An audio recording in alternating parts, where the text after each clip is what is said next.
A frequent problem I hear when couples come to see me is that neither partner treats the other in the positive, generous, or loving way they used to when they first met. Relationships that have been neglected for too long often end up plagued by animosity, resentment, apathy, and sometimes outright hostility. Often, when I dig a little deeper into their relationship history, a common complaint is voiced by both partners that the other emotionally withholds when they don't get what they want or need. So, what exactly is withholding?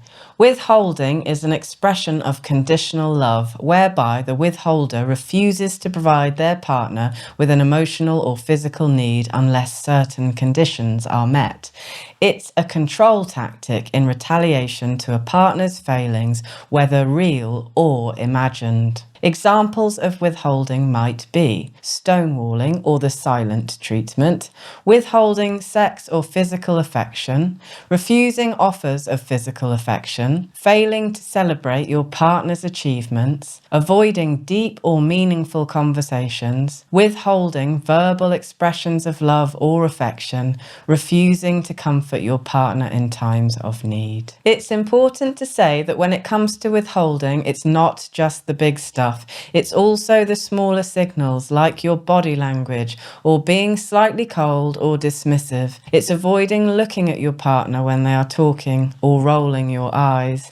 These more passive, subtle cues are intentional and they are aimed to communicate to your partner that they are being rejected, shut out, or abandoned.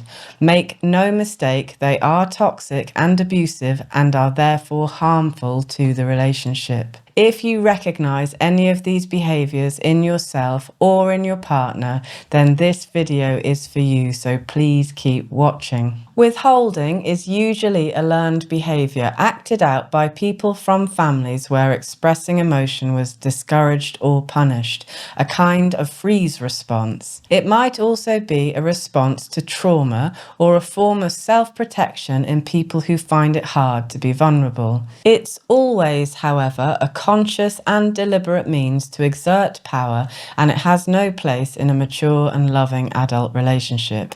As I mentioned before, a withholder always knows what they're doing. Whatever reasons one partner might have for withholding, the effects of this behavior on the other become more destructive and demeaning over time. The withholder basically cuts off their partner in one way or another, who is then left to work out their feelings in isolation and without support or validation.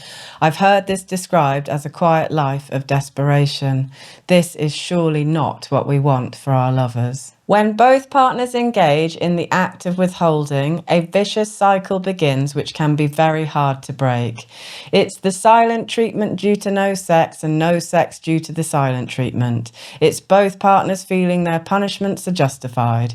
It's the slow relationship death by 1,000 cuts. So how can we break this pattern, or perhaps more importantly, who can break this pattern? Well, you can. As I said, this channel is all about inspiring you to do a good job in your relationships, not about how to change your partner. So, for now, forget about your partner and what they are or are not doing, and let's start with what you can do. If, however, you genuinely believe that the issue of withholding lies squarely at your partner's feet, then you might consider thinking seriously about what's going on there, but more on that topic in a future video. Either way, you'll find this information helpful. So here's 3 simple steps to help you break the cycle of withholding and move towards a more loving solution to relationship problems. Number 1, acknowledge when you are withholding.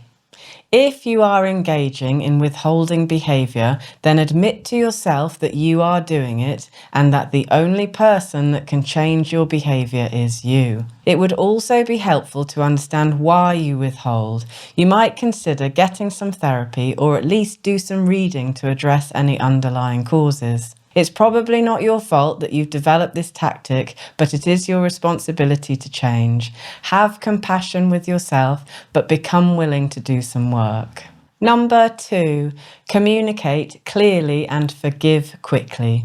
When you feel hurt or let down, you might find yourself resorting to withholding tactics. It might feel good, if you can call it that, in the moment to punish your partner, but it rarely produces a desirable result and is always bad for the relationship. Instead, take some time to calm down if you need to.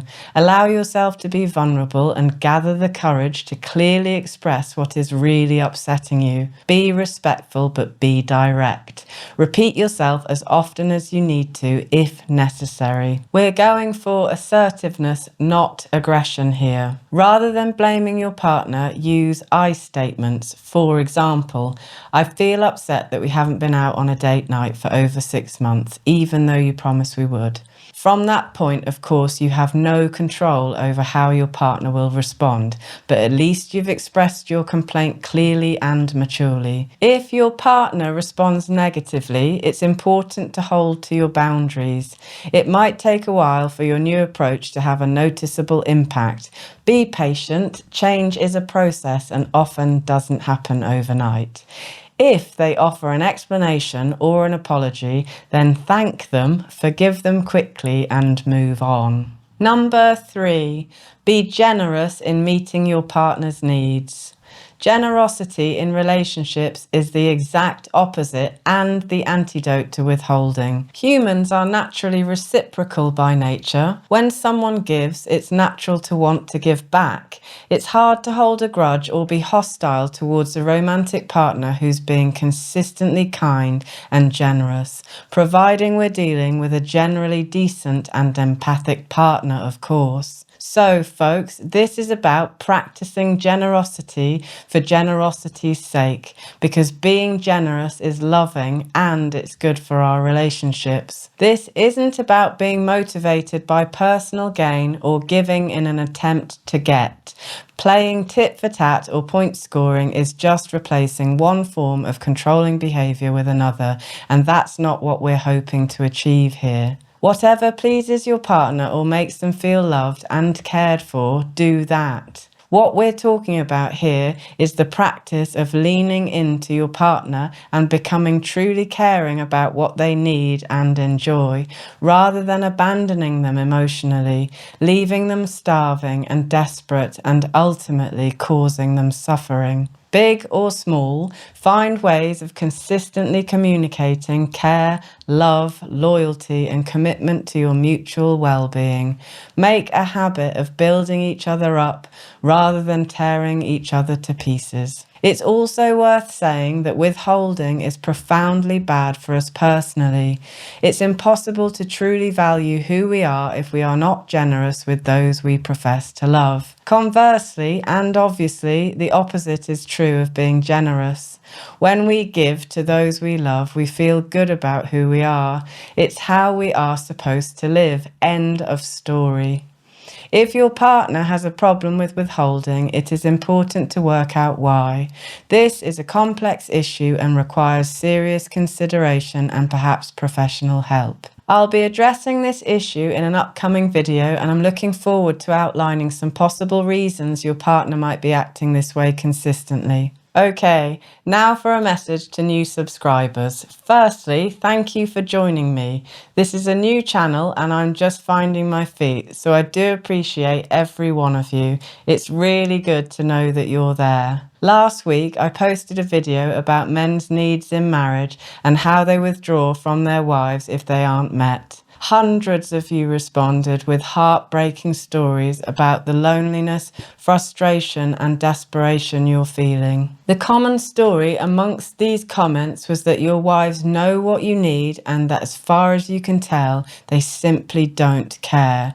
You don't want to break your marriage or families apart, but you don't know what to do or how long you can tolerate feeling so lonely. I want you to know that I am listening and I do care. So for now, hang in there, and next week I'll do my best to answer this important question. Also, I'd like to say that this channel is not in any way anti-women or anti-men, but fiercely pro-marriage and pro-human. There is already enough division out there, and that's not something I want to add to. I want the very best for all of you. I think that we are supposed to take the very best care of each other that we can. Marriage is a solemn vow to do just that. We don't teach our children to give up, and we encourage them to work hard at difficult things. I am forever grateful to my husband for not giving up on me, and I am sure he feels the same. We have to work out why so many marriages aren't holding up so that we can work out what to do about it. How can we expect our children not to fall apart when we are? I believe it's possible to create exceptionally fulfilling marriages, but like anything exceptional, it's going to require great care and time, and in marriage that means from both sides. So I'm speaking to both men and women when I say that you must make your marriage your priority, something we ought to get straight in our minds and in our hearts. If you haven't seen the video I'm talking about, you can find it here. It's all about why men withdraw from their marriages and what wives can do about it. Thanks for watching. I really hope to see you next week. In the meantime, to yourself and to others, tell the truth.